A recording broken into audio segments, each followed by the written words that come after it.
Біздің жастау кезімізде оқу бітіріп қызметке араласа бастаған 1980 жылдарда мына орталық комитеттің КПСС орталық комитеті дейді ғой енді.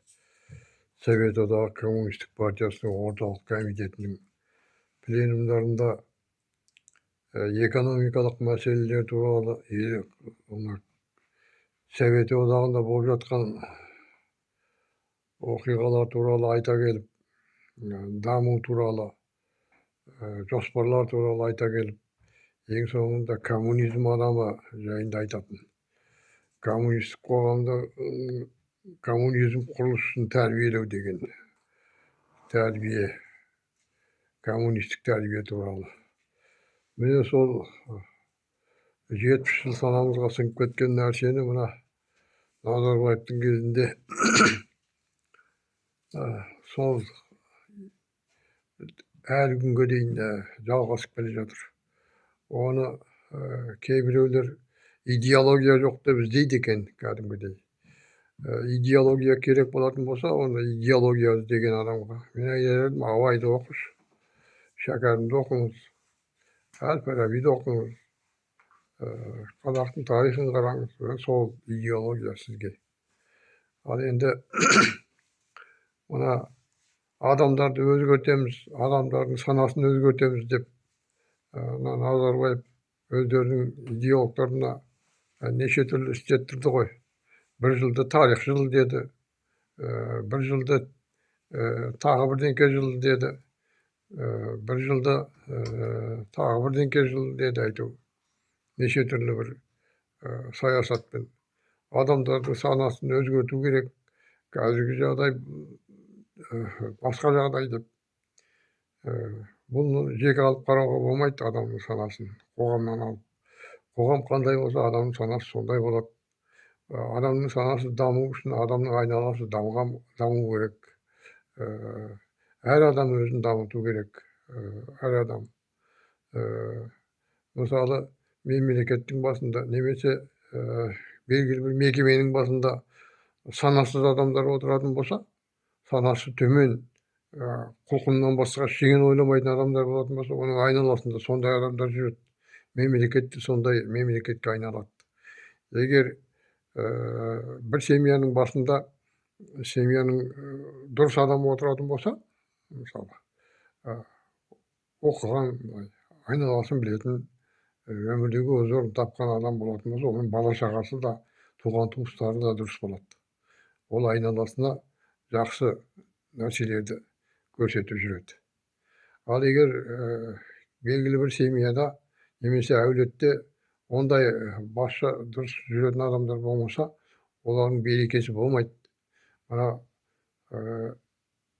әрбір аймақта, әрбір ауылда, ауданда да солай. Егер сол ауданда бір бас болатын дұрыс адамдар ұйымдаспаса, кәсіпкерлер жақсы болып халыққа қарайласпаса, онда ол ауданда онша береке бола қоймайды.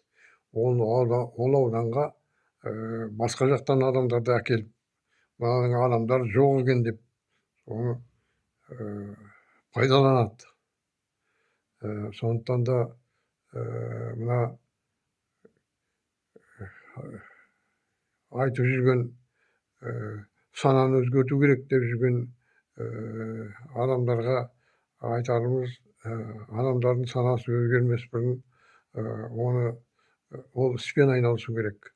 Адамның санасының, оның дәрежесінің қандай екенін көрсететін оның күнделікті қызметі. Егер адам жұмыссыз болатын болса, ол істемеген айналыспайтын болатын болса, онда ондай адамды қаншама жағдай жасап қойсаңыз да, оның санасы өсіп кетеді деп айтуға болмайды. Сондықтан адамдарды жұмыспен қамту керек. Адам күнделікті тіршілікпен айналысу керек. Бос сөзбен емес.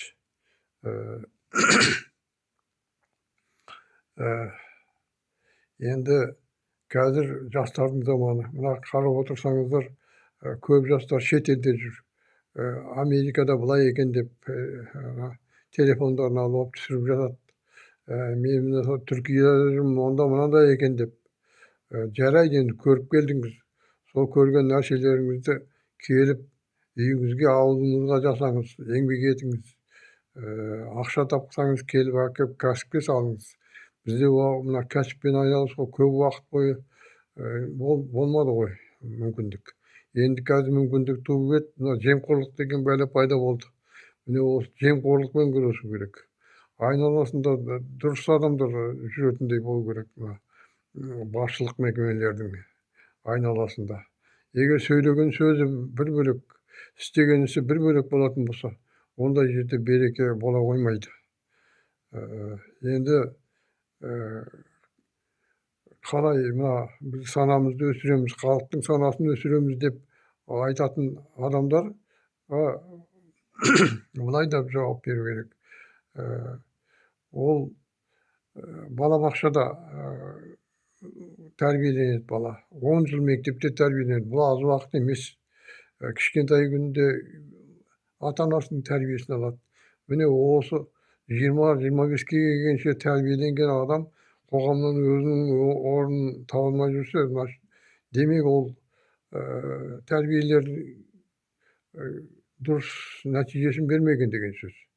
Ондай адамды одан ары қарай өмірде өз жолын іздей беретін болады. Бірден жаңағы жақсы дұрыс жолға түсіп кету қиындау болады. Бізде енді барлық жағдайлар жасалған ғой, мына білім алуға жағдайлар жасалған. Грантқа түсіп оқуға болады. Енді қызмет жағы қазір қиындау. Бірақ негізі қаланып жатыр деп айтуға болады.